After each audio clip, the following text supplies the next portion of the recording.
have 25, 10, and 5. He had at least 25 points, 10 rebounds, 5. The other was Charlie Scott in 1970. Watch out. Andrew? Coach, Armando told us he had a conversation with you after Georgia Tech about making more of a concerted effort to get him touches. He had to get more open, and the guys out on the perimeter had to be more concerted to get in the ball. What was that conversation like? And obviously that was a point of emphasis and it worked today. No, we did. I mean, we had a really nice time together, just talking about him and what is needed for him personally and for our team to be the best that he can be. I know people have told me that has said that he taking a reserve role, or this is this person's team and my role has changed. And I told him I've never told you that. For us to be the best team that we can be, we need you being a dude. And so we need RJ scoring 20. We need you getting 20 and 20 rebounds. And I said, look, I've never been a person that points fingers and never self-evaluates and looks at myself. And I said, look, I think being more aggressive and working harder to get the ball, and then me tweaking and some of our plays to be able to get you the ball a little bit easier in spots where you can be effective. And Armando was terrific, not just scoring, but two things. His ability to play defense without fouling. Filipowski is one of the better players in the country. Not only can he score, he draws fouls, and we were concerned about that going into the game. And an area where Armando has improved so much is handling the double team. There was a point of his career where that really flustered him. And now I felt like he was confident in those situations to be able to get the ball out, not turning the ball over, and I'm just really happy for him. If I could follow up on that real quickly. Recruiting Harrison Ingram, did you think he could be this type of player?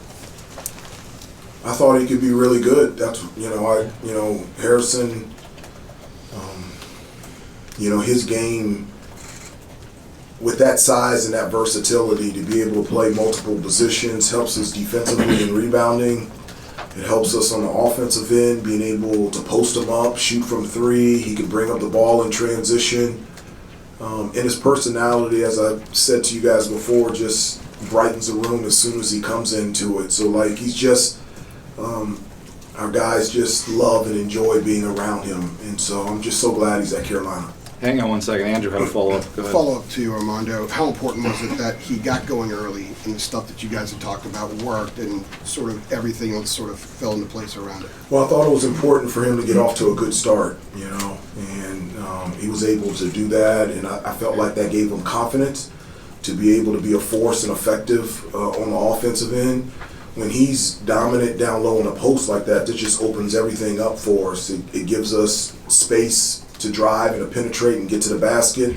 It gets us open shots on the perimeter. It gets us closer to the penalty, where I think we went 18 for 25. We shot 25 free throws. And so there's a number of benefits for us when Armando is aggressive and plays the way that he did tonight. Hubert, I know Seth has had higher scoring games, but He was terrific. Yeah, I mean, he had the buckets in transition in the first half, and then to come in when Elliott got those 2 quick fouls in the second half.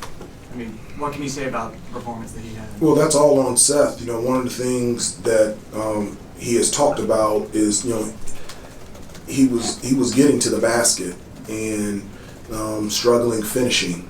And this is who Seth is. I mean, he's been, before and after practice, working on finishing, being stronger and using his athleticism and being able to finish around the basket. And those moves were definitive. They were confident. And with his athleticism and his ability to attack the basket, that just gives us another dimension on the offensive end, especially off of closeouts, cuts from the corner, the wings, and that play where he threw the ball into the post and then cut to the basket and was able to score in combination with the way that he can play defense. He was really huge for us today. Hubert, following up on that question about Harrison, but how emblematic, he must have dug in for 5 or 6 loose balls, was hustling. Yeah. How emblematic of that is this whole team's desire just to keep winning regardless of who's kind of doing it? I do. There's a hunger and thirst with this group that individually and as a team to be the best that they can be. I just And it comes from many different directions. Obviously, the guys that have been here before, there's a hunger and thirst to continue to grow and be good. And then you have, guys like Cormac and Pax and Harrison who never run out of that tunnel and looked at that type of crowd and been on this stage. And so a thankfulness and appreciation for being here. And so there's a hunger and thirst to be good because this is the first time in their career they've been in this situation. And then the freshmen, I don't know if they know what's going on, but there's a hunger and thirst for them to be a part of this. And so it's nice to see the motivation in this team to be the best that it can be, whatever it ends up. But all year this team has been connected and had a goal to reach their full potential. Coach, you talked about Filipowski earlier in the week, some of the challenges he poses. Can you just talk about how you felt defended him tonight? Yeah, I mean, you just got to do the best that you can. And, where they get him the ball, he's good around the basket, but even in, the high post or a little bit off the lane, his ability to face up and use pivots, he's got terrific, footwork, and his ability to be able to score, draw fouls, get to the free throw line. And also he puts a lot of pressure on you because he can shoot it from three. And so that was a huge emphasis for us, and one of the things that we always, even as a player, for me, it's, defensively, yes, he's a handful, but you got to go at him on the defensive end, and I thought Armando did that. I thought Armando made him play defense, and that's something I think really helped us tonight. What did you say about your team that every time Duke tried to creep in and get close, you guys always had to counterpunch, it seemed? Well, it doesn't happen all the time, but this team, I think one of the characteristics of this team has been able to, handle a little bit of adversity and bounce back. One of the things that we always talk about is, whether good things or bad things happen, the only thing you have control over is how you react and how you respond. And I feel like all year our guys have done a really good job reacting and responding, whether something's going well for us or something, we're struggling with it. And just the conversations in the huddle, the conversations on the floor with these guys, they're locked in, they're communicating, they're talking, they're all on the same page. Gives you great confidence as a coach that they can do the things they need to do to continue to win out there on the floor. You guys tell them to. Let Adam get in. Thank you. Hubert, along those lines, what did you see from your group in terms of the realization that they were sort of face guarding RJ a lot and trying to take him out of most everything, and just the way that they handled that, the way they navigated the fact that this dude who's been scoring a ton, might not be getting as many points as he normally does? How did you see your guys sort of handle that? I thought they did a really good job of that. I don't have a stat sheet, but you look at the scoring, and it's really diverse. So when they're paying that much of attention to RJ, that means somebody's open and somebody needs to step up. Harrison hit 5 threes for us. That was huge. Armando was really aggressive. You already mentioned Seth and his ability to attack the basket. I thought Elliott was really good. His ability to get to the basket, make passes, push and transition. I felt like our best offense was when we were transitioning from defense to offense. And really, this team just doesn't care. Like, at the end of the day, if RJ had 0 and Armando had 90 points or vice versa, I don't really think they care. I really think this group, celebrates the success of their teammates. They celebrated more than their success. And so I don't think they would care. And I don't, and you look at the stat sheet and RJ had 17 points, and so it's a really good team effort. Hubert, to follow that up though, is there some type of blueprint that you can take off of Ingram and Bacot having double-doubles the way that they did and dominating, down low or whatever, and kind of... I'd like that every game. I would. I'd be okay with that. And it takes us to a different level, because them offensively and then the year that RJ is having.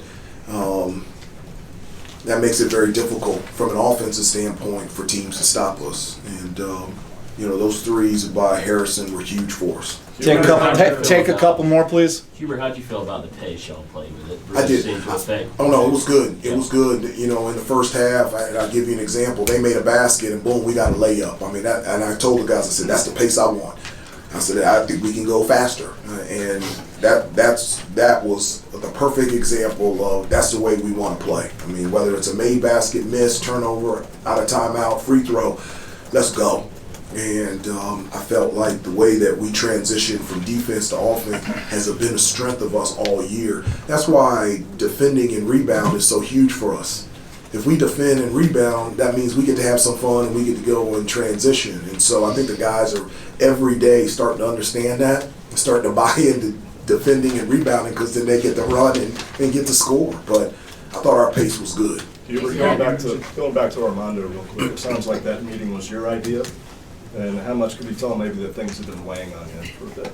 I don't know if things have been weighing. I mean, this is not out of character. I told you guys that, first of all, I require the guys to stop by the office at least one time a week. And I tell them we can't talk about basketball. We got to talk about school, whatever they're watching on Netflix, what's their favorite thing they like to eat. But I call the guys into the office all the time. I talked to Armando, I met with Elliott, I met with RJ, I met with Harrison. I mean, these are things that I do every week, that I just text guys and say, hey, stop by the office, let's catch up and let's talk. And I did. I wanted to talk to Armando this time, not just about life, but about basketball. And it's really important for me for Armando to finish out his career the right way, and I just wanted to hear how he was feeling. And I heard those comments from him saying taking a backseat role, and I wanted to ask him, is that what you said? And I wanted to tell him, I never said that to you. That's not what we want, and that's not what we need. And it was just a really good conversation. In the tunnel, you gave him a hug when you saw he was I did. behind him. I did. What did you tell him in that moment? I told him I loved him, and I'm so proud of him. And I gave him a kiss on the cheek or on the neck. I couldn't get up to his cheek. I'm sorry. No, it was good. No, it was. I'm just really, really proud of him. Last one, Jeremiah. Yeah, Hubert. You did mention obviously the game that Harrison Ingram had and things like that. What did you notice that was maybe different kind of about the flow he was in? This is the most points he's had in quite a while. Was there anything before the game or even during the game that you noticed that was different about the kind of flow he was in? No, I mean, I don't. It doesn't dictate whether he's hitting shots or not. He's always bringing energy and effort, enthusiasm, a toughness about it. You mentioned he was on the floor, diving on loose balls. He's just, every time he makes a shot or a three, he starts clapping, and he was getting in the middle of things in the second half, so he got calmed down a little bit. He likes to talk, but he does so much for us on and off the court and in the locker room, and it's stuff that you guys don't see and you don't look at on the stat sheet. And you never know how new guys will respond to being on this type of stage, because it is a first, and himself and others, I thought they responded really well. Thank you, Coach. Thanks. Along those notes.